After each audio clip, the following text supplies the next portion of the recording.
Hare Nama Hare Nama eva kevalam Kalo nasteva nasteva nasteva gatiranyatan Hare Nama Hare Nama eva kevalam Kalo nasteva nasteva nasteva gatiranyatan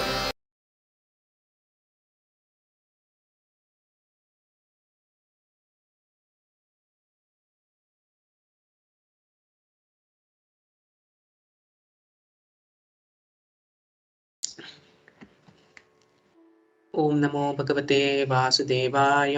ओम नमो भगवते वासुदेवाय। ओम नमो भगवते वासुदेवाय। तो समस्त भक्तगणों को आज के इस भागवत कथा में सबका स्वागत है। आज हम देखेंगे श्रीमद् भागवत का के प्रथम स्कंद के अष्टादश अध्याय 18वां अध्याय का 14वां श्लोक। अध्याय का नाम है ब्राह्मण बालक द्वारा महाराज परीक्षित को शाप। श्लोक है को नाम तृप्येत रसविद कथायां महत्तमैकान्तपरायणस्य नान्तं गुणानाम् अगुणस्य जग्मु योगेश्वरो ये भवपात्ममुख्याः। अनुवाद। पूर्ण पुरुषोत्तम भगवान श्री कृष्ण गोविंद समस्त महान जीवों के एकमात्र आश्रय हैं और उनके दिव्य गुणों का मापन शिव तथा ब्रह्मा जैसे योगी शक्तियों के स्वामियों द्वारा भी नहीं किया जा सकता। जो भला जो रसास्वादन में पटु है वह क्या कभी उनकी कथाओं के श्रवण द्वारा पूरी तरह तृप्त हो सकता है।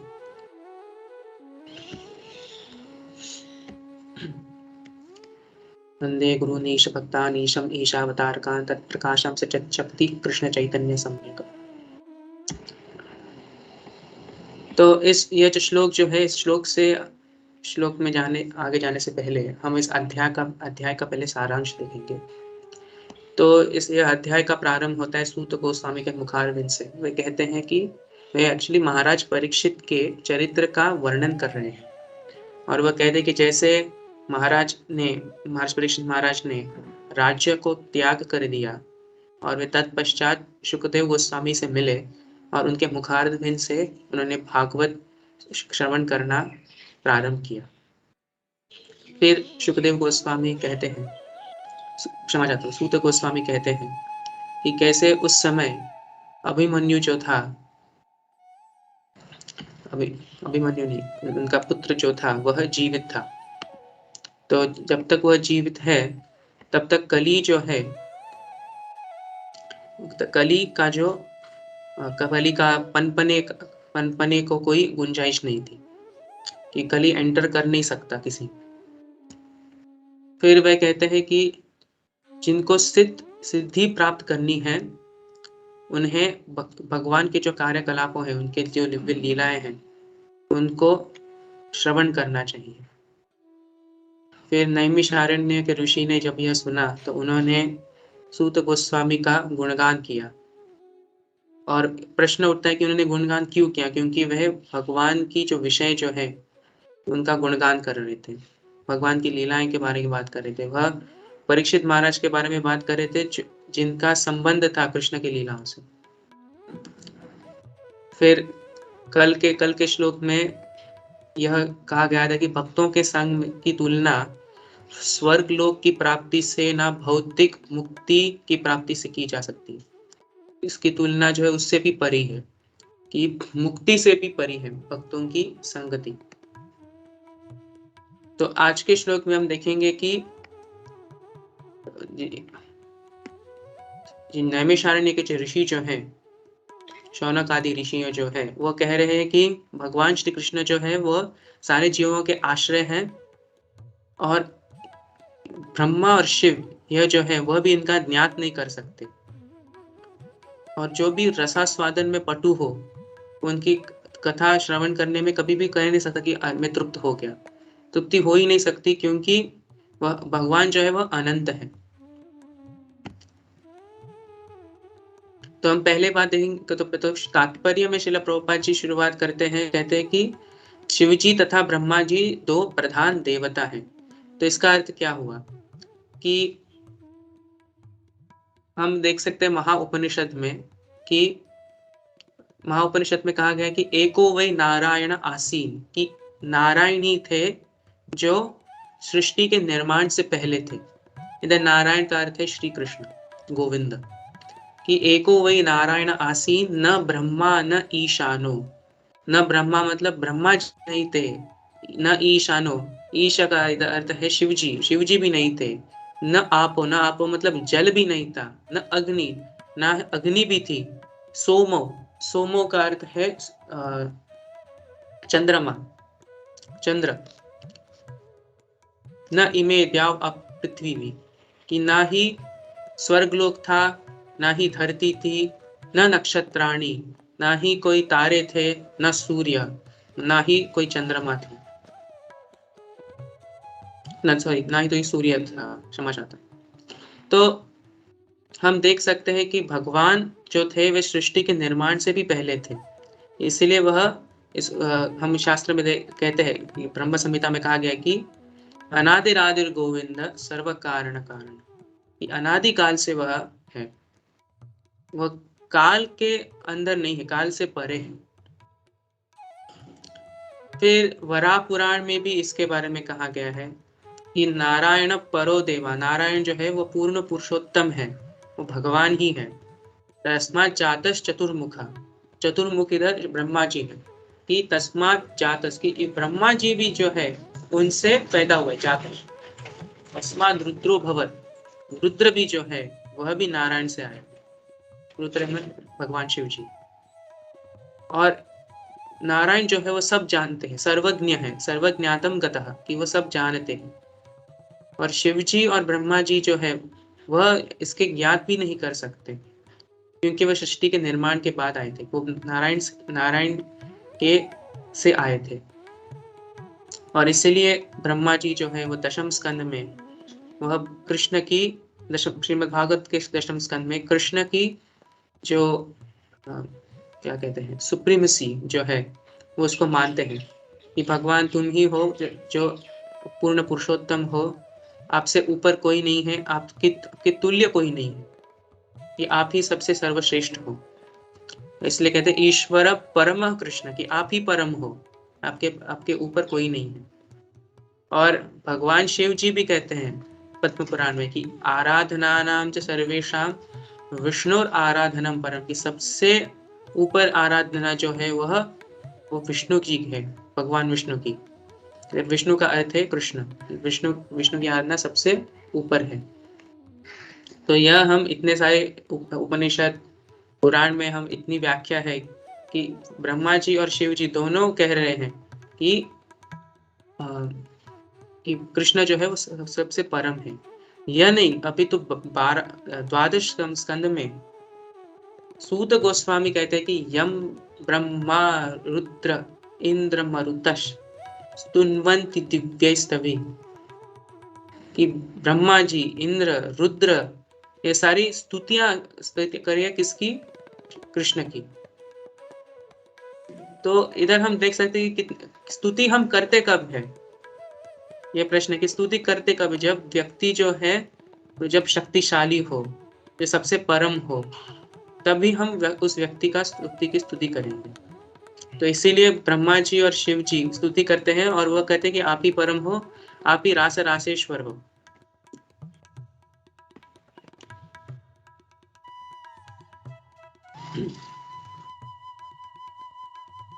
उसके बाद प्रभुपाद जी अपने तात्पर्य में कहते हैं कि परम शक्तिमान तो गोविंद है, कृष्ण जी है।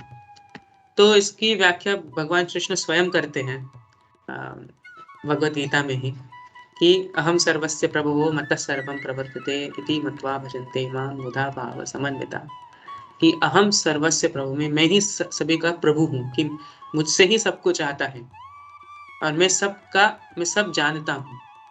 और जो व्यक्ति है जो मेरे बारे में जानता है, इति पत्वा भजन्ते माम, मेरा भजन करता है, बुधा भाव समन्विता, वही है जो क्या कहते हैं बुद्धिमान है। तो अब कृष्ण जो है वो कहते हैं कि हम सर्वस्व प्रभु हैं। तो ऐत्रेय उपनिषद में कहा गया कि भगवान ने अपने आंखों से सृष्टि का निर्माण किया।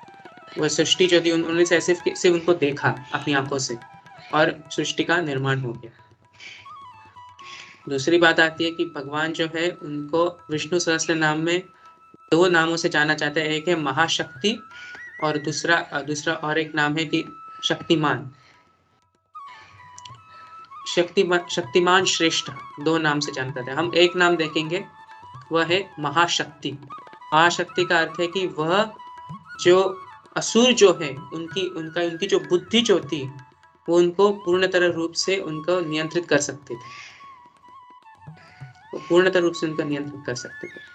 तो जैसे कि हमने देखा कि अष्टस्कंद में या याद नहीं है कि 8वें स्कंद में श्रीमद् भागवत के कि जब सुर और असुर दोनों ये भवसागर का मंथन कर रहे थे, तो उसमें से एक मोहिनी मूर्ति आई, सॉरी क्षमा चाहता, मोहिनी मूर्ति नहीं, ये क्या भूल गया मैं।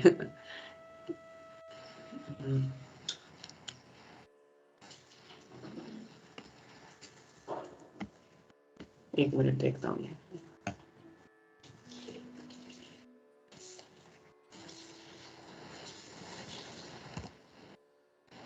अमृत जी। तो अमृत जब मंथन कर रहे तो अमृत जब बाहर आया तब उसी समय सारे जो देवतागण हैं और सुर और असुर जो है वह उसके पीछे भागने चले गए। तो उसी समय मोहिनी मूर्ति आई और उन्होंने जो देवताओं गण जो है उनकी बुद्धि जो है उनको पूर्णतः रूप से नियंत्रित कर दी। ऐसे कहते हैं कि जो व्यक्ति इंद्रिय भोग के पीछे पागल हो तो उसकी स्मृति जो है वो नष्ट हो जाती है। तो इसीलिए जो असुर जो थे उन्होंने जब मोहिनी मूर्ति को देखा तो वे क्या कहते हैं मोहित हो गए, देखने से ही मोहित हो गए। वो और मोहिनी जी ने कहा कि वो अमृत जो है मेरे हाथ में दे दो, मैं और उन्होंने दे भी दिया, अमृत दे दिया। तो इसलिए भगवान को कहा सकता है कि महाशक्ति उनके पास सर्वशक्ति है। दूसरी बार विष्णु सहस्त्रनाम में कहा गया कि वह वीर शक्तिमतान श्रेष्ठ है क्योंकि जैसे शब्द में कहा गया कि उनके सर्वशक्तिशाली है। तो जब महाभारत में हम एक किस्सा देखते हैं कि शिशुपाल जो थे वो भगवान को बहुत बुरे शब्द कह रहे थे और भगवान जो है वो बहुत इरिटेट हो गए यह सुन के और उन्होंने शिशुपाल जी का सिर काट दिया अपने सुदर्शन चक्र से। तो इसलिए उनका नाम पड़ा, भगवान का नाम पड़ा शिशुपाल शिरच्छेदता, कि जिन्होंने शिशुपाल जी का जो सिर जो है वो काट दिया। अभी तो वो क्यों कर सकते थे यह? क्योंकि वह सर्वशक्तिमान। तो यह है 2 नाम जो विष्णु सहस्त्रनाम में देखते हैं। तो इसलिए प्रभुपाद जी इस तात्पर्य में लिखते हैं कि परम शक्तिमान तो गोविंद ही है, श्री कृष्ण है, क्योंकि उनके पास उतनी शक्ति है। दूसरा और एक कहानी जो मुझे याद आती है अभी की, और एक लीला जो है भी कि जब भगवान शिव ने भस्मासुर को कहा कि तुम किसी भी व्यक्ति के सिर के ऊपर हाथ रखोगे उसका भस्म हो जाएगा, कि वह राख बन जाएगा। तो भस्मासुर ने कहा कि क्यों ना मैं आपके ऊपर पहले मैं ट्राई करूं, और शिव जी दौड़ने लगे। तो उन्होंने उस समय भगवान विष्णु की क्या कहते हैं सहायता ली और भगवान विष्णु ने एक बहुत सुंदर स्त्री का एक अवतार लिया, रूप धारण किया, और वह गए और भस्मासुर को बोला कि आपने शिव जी से लिया यह जो व्रत नहीं, सॉरी क्षमा चाहता हूँ, यह वरदान शिव जी ने आपको यह दिया है क्यों ना आप पहले आपके सिर के ऊपर यह ट्राई करो, और भस्मासुर का ही भस्म हो गया। तो इसलिए हम देखते हैं कि ब्रह्मा और शिव जी जो हैं वो कभी-कभी मोहित भी हो जाते हैं। जैसे ब्रह्म विमोहन लीला, ब्रह्मा भी विमोहित हो गए थे। अभी तो कृष्ण जो है हम देखते हैं पूरे शास्त्र में, पुराण उपनिषद में कभी मोहित कभी हुए नहीं। इसीलिए वह परम है, शक्तिशाली है। श्रील प्रभुपाद इस श्लोक के तात्पर्य के अंत में कहते हैं कि भगवान श्री कृष्ण समस्त आनंद के आगार हैं। तो भगवान श्री कृष्ण रास रासेश्वर है। इसका अर्थ यह है कि हम भक्ति रसामृत सिंधु से देखते हैं कि 12 रस हैं। पहले 5 मुख्य रस और 7 गौण रस। तो मुख्य रस क्या है? शांत, दास्य, सख्य, वात्सल्य और माधुर्य रस। ये 5 रस है जो मुख्य है, प्रमुख रस है। और फिर आते हैं 7 गौण रस। द्वितीय वह है हास्य, अद्भुत, वीर, करुण, रौद्र, भयानक और भीभत्स। तो यह 7 रस है। और इसीलिए भगवान को श्रील रूप गोस्वामी कहते हैं कि वह अखिल रसामृत मूर्ति है। ऐसी मूर्ति जिनके पास सारे रस जो है वो सारे रस का वो उनसे ही आते हैं, भगवान से ही आते हैं। ये उनके असाधारण गुण हैं। तो भागवत में हम देखते हैं कि जब भगवान आते थे तो स्त्री पुरुष जो भी हो, बच्चे भी हो, वो भगवान को अपने आंखों से देखते थे और फिर अपने हृदय में उसको ले लेते थे और उनको आलिंगन करते थे। यह देखने से ही सारे कष्ट का नष्ट हो जाते थे। सारे कष्ट जो थे वो नष्ट हो जाते थे भगवान को देखने से। भगवान इतने सुंदर है कि हम इमेजिन भी नहीं कर सकते। इसलिए गोपाल तापनी उपनिषद में कहा गया है कि तस्मात् कृष्णस् एव परो देवस्, कि भगवान कृष्ण ही है जो इस भौतिक संसार से परे है। इस श्लोक में जो हम पढ़ आज के भागवत का जो श्लोक है इसमें कहा गया कि नान्तम गुणानम अगुणस्य जगमूर्ति। अगुण का अर्थ है कि इसका अर्थ यह नहीं कि उनके पास कोई भौतिक गुण नहीं है। इसलिए मायावादी लोग जो है वह कहते हैं कि भगवान के पास कोई गुण नहीं है। यह गलत है, क्योंकि उनके पास भौतिक गुण नहीं है, उनके पास दिव्य गुण है। इसलिए गोपाल तापनी उपनिषद कहते हैं कि वो परोदेव, कि वो सारे देवों से परे हैं, तो इस संसार से परे। इसलिए तम ध्याये तम रसेत, गोपाल तापनी फिर कहता है कि तम ध्यान, इस पर हमें तभी ध्यान करना चाहिए। भगवान के ऊपर हमें, भगवान कृष्ण के ऊपर हमें ध्यान करना चाहिए। तम ध्याये तम रसेत, इस पर हमें उसका आस्वादन करना चाहिए। तम भजेत, भगवान के प्रति भक्ति करनी चाहिए। भक्ति फिर तम यजेत, और उनका यजन करना चाहिए। यज्ञ का अर्थ है, यजेत का शब्द है कि भगवान को तुष्ट करना। यह यजेत का अर्थ है भगवान को तुष्ट करना। तो बहुत सारी यज्ञ से हम भगवान को तुष्ट कर सकते हैं। द्रव्य यज्ञ, तपो यज्ञ, स्वाध्याय यज्ञ। अपितु इस कलियुग में सबसे आसान तरीके से हम भगवान को तृप्त कर सकते हैं संकीर्तन यज्ञ से। इसलिए शिक्षाष्टक में कहा गया है कि परम विजयते श्री कृष्ण संकीर्तनम, कि भगवान को अगर हमें तृप्त करना है तो हमें संकीर्तन करना चाहिए। संकीर्तन करने से ही भगवान जो है वो खुश हो जाएंगे। कली काले नाम रूपे कृष्ण अवतार, कि कली युग में कोई अवतार तो भगवान का कोई है नहीं, छन्न अवतार है। जैसे चैतन्य महाप्रभु जो है वह छन्न अवतार है। छन्न मतलब कवड़, कि हम उसको, कि शास्त्र में उसका उल्लेख जो है वो दिया नहीं गया है, पूर्णतः रूप से दिया नहीं गया है। कि हमारे आचार्य हमें कहते हैं कि यह जो श्लोक जो है यह चैतन्य महाप्रभु के बारे में कहा गया है। तो इसलिए संकीर्तन यज्ञ से, ये संकीर्तन यज्ञ की स्थापना की किसने? ये तो चैतन्य महाप्रभु ने की थी। कि जैसे एक श्लोक आता है कि सुवर्ण की क्षमा चाहता, कृष्ण वर्णम तुषा कृष्णम सांगोपांगास्त्र पार्षदम। कि भगवान श्री चैतन्य महाप्रभु कौन है? कि कृष्ण वर्ण है और कृष्ण के वर्ण में ही आते हैं। त्विषा कृष्णम सांगोपांगास्त्र पार्षदम, कि वह स अंग और पार्षद अपने पार्षदों के साथ आए हैं। ये पार्षद जो है नित्यानंद प्रभु, अद्वैताचार्य, गदाधर पंडित, श्रीवास ठाकुर इत्यादि बहुत सारे पार्षद हैं। कि कृष्ण वर्णम तुषा कृष्णम सांगोपांगास्त्र पार्षदम, और अस्त्र नहीं लिया है। कि भगवान के अगर हम रामलीला देखेंगे तो उसमें भगवान ने अस्त्र लिया है, कि उन्होंने एक धनुष्य बाण लिया था। भगवान के अगर कृष्ण की लीला देखेंगे उसमें भगवान ने अस्त्र लिए थे अपने शत्रु को मारने के लिए। तो यह हम दो जो है लीला में हम देख सकते हैं। नरसिंह अवतार में तो भगवान ने अपने क्या कहते हैं नाखूनों से हिरण्यकशिपु का वध किया। इसलिए हम कहते हैं कि नमस्ते नरसिम्हाय प्रहलाद आह्लाद दायिने हिरण्यकशिपु वक्ष शीला टंका नखालय। शीला टंका नखों से, अपने नखों से हिरण्यकशिपु को का वध किया। तो फिर से हम श्लोक में आते हैं कि कृष्ण वर्णम तुषा कृष्णम सांगोपांगास्त्र पार्षदम यज्ञ संकीर्तन प्राय, और उन्होंने संकीर्तन यज्ञ का प्रारंभ किया।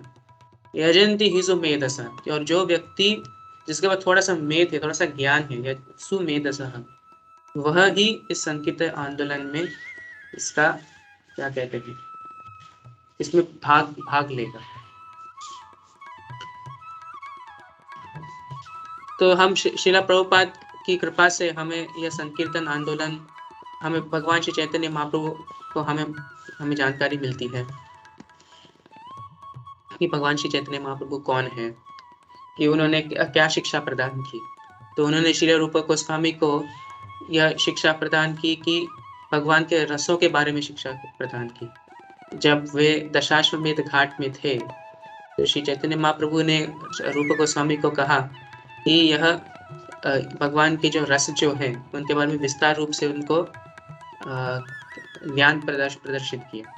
इसीलिए रूप गोस्वामी कहते हैं भक्त रसामृत सिंधु में कि भगवान का जो यह सागर जो है वह अनंत है। अभी तो उस अनंत सागर में एक बूंद चैतन्य महाप्रभु ने मुझे दिया है और मैं एक बूंद का इस विस्तार रूप से इस ग्रंथ में मैं लिख रहा। तो जैसे मैंने 12 रस कहे, तो इस 12 रस जो है यह भागवतम में भी इसमें इसके बारे में कहा गया है। तो हम एक श्लोक देखेंगे और उसमें इस 12 रस में 12 रस देखेंगे। इस एक श्लोक में हम देखेंगे कि सारे 12 रस। बहुत प्रसिद्ध श्लोक है। जब भगवान श्री कृष्ण आए थे कंस को मारने के लिए मथुरा, जब वह अखाड़े में उन्होंने प्रविष्ट किया तो विभिन्न वर्गों ने उनको भिन्न भिन्न रूपों से देखा। भिन्न लोगों ने कृष्ण को भिन्न भिन्न रूपों में देखा। वो कैसे है वो हम देखेंगे अभी। मल्लानाम अशनैर नृणाम नरवर स्त्रीनाम स्मरो मूर्तिमान, कि मल्लाना जो है वह पहलवान जो थे, अशनीर का अर्थ है उन्होंने उसको वज्र के रूप में देखा। तो यह होता है वीर रस, कि भगवान को देख के वह देखिए अरे ये तो बहुत शक्तिशाली व्यक्ति है। ये कौन देखा? पहलवान ने ऐसे देखा।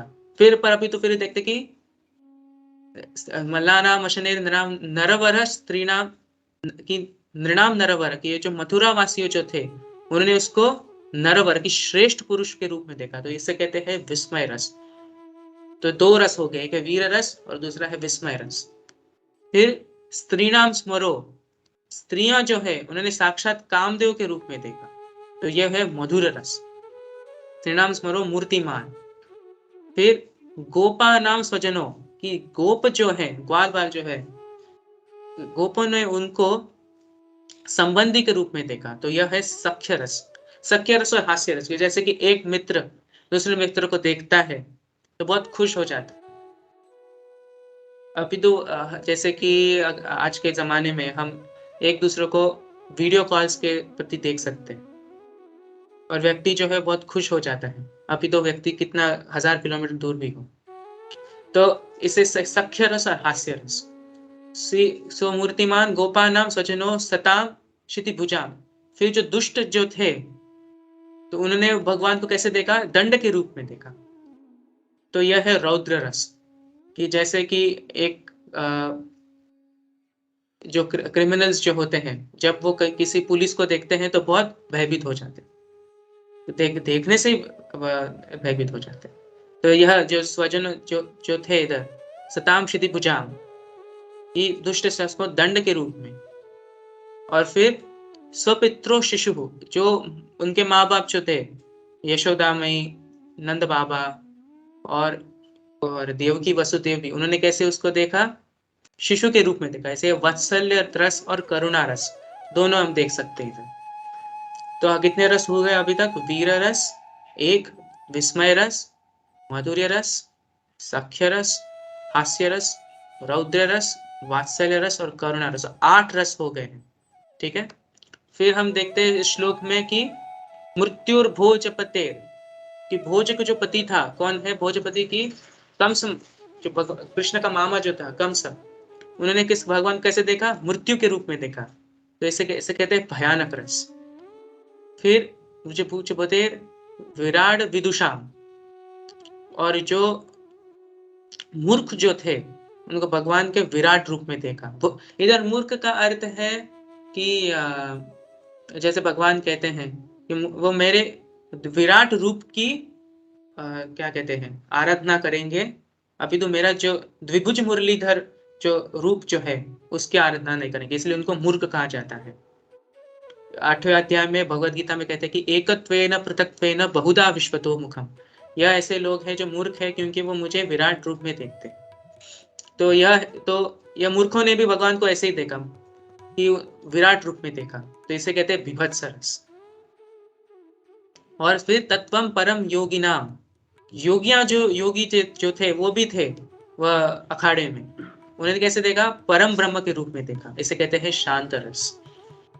और आखिर में आता है वृष्णि नाम पर देवते थे विदितो, कि वृष्णियां जो थे, वृष्णियों ने उनको अपने परम आराध्य देव के रूप में देखा कि यही आप ही हो जिसकी हम आराधना कर सकते हैं, इसे कहते हैं दास्य रस। तो हम देख सकते कि भगवान को विविध रूप में देखा गया था, वज्र के श्रेष्ठ पुरुष, कामदेव के रूप में, दंड के रूप में, शिशु के रूप में, संबंधी के रूप में, मृत्यु के रूप में, विराट रूप में, आराध्य, फिर ब्रह्म के रूप में। तो विभिन्न रूपों से एक ही भगवान, अभी तो विभिन्न लोगों ने उनको भिन्न भिन्न रूपों में देखा।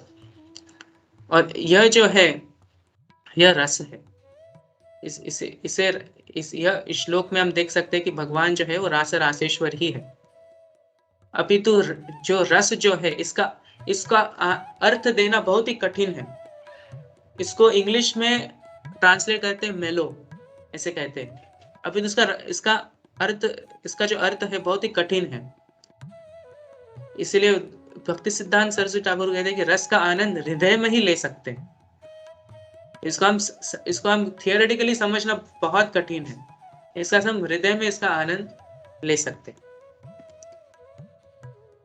तो इस श्लोक में आज जो भागवत श्लोक हम देख रहे हैं उसमें हमने देखा कि भगवान जो है वह रास रासेश्वर है। इसको शिव जी, ब्रह्मा जी इसको समझ भी नहीं सकते, और योगी भी जो बड़े बड़े योगी जो भी हैं वह भी समझ नहीं सकते। इसलिए कहते हैं ना, तो भला जो रसास्वादन में पटु हो, रसास्वादन पटु, वो भी समझ भी नहीं सकता, वो तृप्त भी नहीं हो सकता। क्यों? क्योंकि भगवान अनंत है, और जो चीज अनंत हो इसको हम तृप्ति किसको कह सकते हैं कि संसारी मामलों में हम तृप्त हो सकते हैं। जैसे कि किसी को कुछ चलचित्र देखना हो, मूवी देखनी हो, तो उधर क्या होता है, एक बार देखेंगे, 2 बार देखेंगे, 3 बार देखेंगे, ज्यादा से ज्यादा 5-10 बार देखेंगे, पर उसके बाद हम कहेंगे बस कितना देखूंगा मैं, मुझे कोई और भी मूवी देखनी। और यह खाने के मामले में भी होता है। अगर टिंडे की सब्जी अगर रोज मिलेगी तो व्यक्ति बोलेगा कि और कुछ नहीं है क्या, कि एक ही सब्जी हर प्रतिदिन मिल रही है। तो अभी तो अध्यात्म में तृप्ति नहीं है, क्योंकि वह अनंत है। इसीलिए इस श्लोक में सूत गोस्वामी नैमिषारण्य के ऋषियों के समक्ष है, और नैमिषारण्य के ऋषि कह रहे हैं कि आप जो हैं वो रुकिए मत, भगवान की लीलाओं के बारे में, परीक्षित महाराज के बारे में कृपया करके बोलते जाइए, हमें सुनना है। हमने यह यज्ञ जो किया है, क्योंकि हम पहले स्कंद के पहले अध्याय में देखते हैं कि नैमिषे निमिष क्षेत्रे कि नैमिषारण्य में जो ऋषि मुनि हैं वो हजार सालों वह यज्ञ कर रहे थे, और यज्ञ समाप्त करने के बाद उनकी पूरा जो शरीर जो था वो क्या कहते, सूट जो कहते से भरा हुआ था। तो वो कहते कि हमारा यज्ञ भी परफेक्ट नहीं है, तो इसलिए आप यही कहिए, क्योंकि यही भगवान की लीला ही है जो है वह परफेक्ट है, पूर्ण है, इससे पूर्ण और कुछ नहीं है। इसी से मैं अपनी वाणी को विराम देना चाहता हूँ। अगर किसी का कोई प्रश्न होगा तो मैं प्रयास करूंगा उसका उत्तर देने का। हरे कृष्णा ओजस्वी प्रभु, थैंक यू वेरी मच प्रभु। बहुत अच्छा आपने प्रेजेंट किया ये, और इसमें खाली और एक दो चीज मुझे जो स्ट्राइक हुआ, just wanted to share that.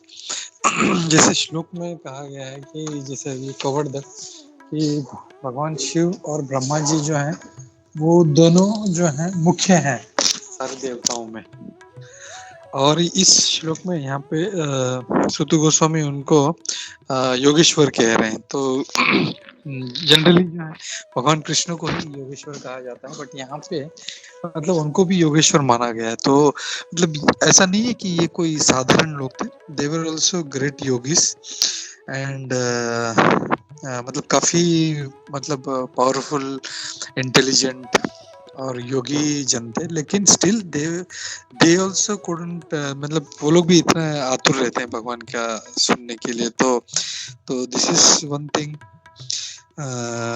मतलब काफी इसको मतलब ये किया है कि मतलब जो देवताओं के जो मुख्य है, बाकी तो इंद्र चंद्र बाकी सब तो जानते, पर उनके जो मुख्य हैं इवन वो भी मतलब कितने ये है, मतलब इवन दे कैन ट्रांसेंडेंटल, जो जैसा इसमें कहा गया, attributes can not even be measured by सच, मतलब ये लोग भी जो है उनके माप जो है, मतलब जो है उसको माप नहीं सकते उसको। तो और ऐसे ही जो ये लोग ललायित रहते हैं, वैसे ही हम लोगों को भी ललायित रहना चाहिए। And very nicely you covered जो सारे जो रस है, 5 रस जो है बेसिक रसेस है, और अदर 7 जो है रसेस है। It was very nice, and वो जो श्लोक भी था वेरी नाइसली कनेक्टेड, मल्ला नाम वाला। If you can share that Prabhu, that number, it will be very nice Prabhu. So thank you very much ओजस्वी प्रभु। हरे कृष्णा। क्विकली मैं रिक्वेस्ट करता हूँ, किसी का कोई क्वेश्चन है इससे रिलेटेड तो हम लोग ले सकते हैं। हरे कृष्णा।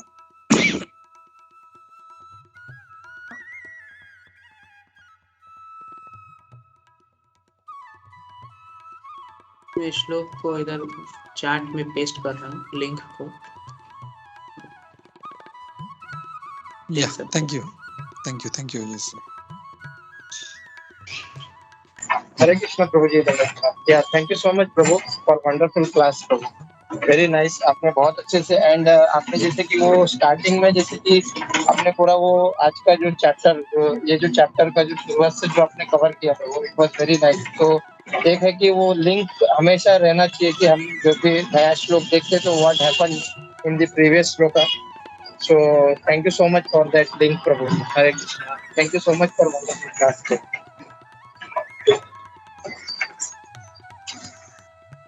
ओजस्वी, प्रभु है ना सेवा करे, लेकिन प्रभु ने मुझे अभी अंदर आके बोला क्या ये बच्चे ने क्लास दी है, जबरदस्त क्लास दिया है।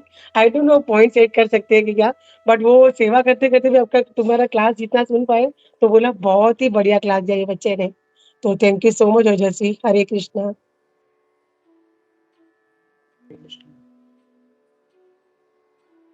हरे कृष्णा ओजस्वी कृष्ण प्रभु, आपका क्लास हमेशा की तरह बहुत सुंदर था।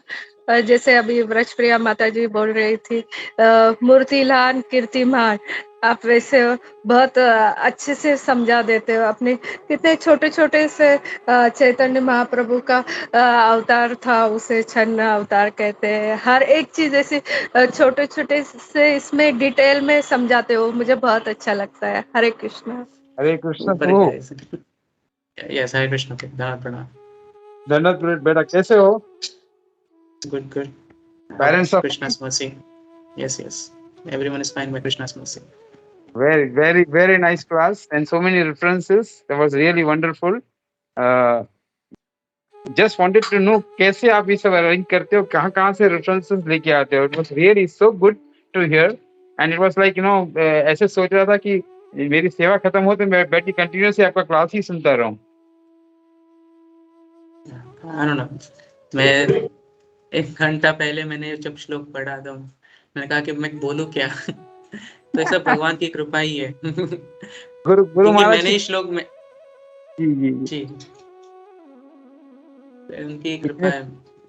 इतनी सारे पॉइंट्स बताए. वेरी नाइस क्लास बेटा. थैंक यू सो मच बेटा. हरे कृष्णा.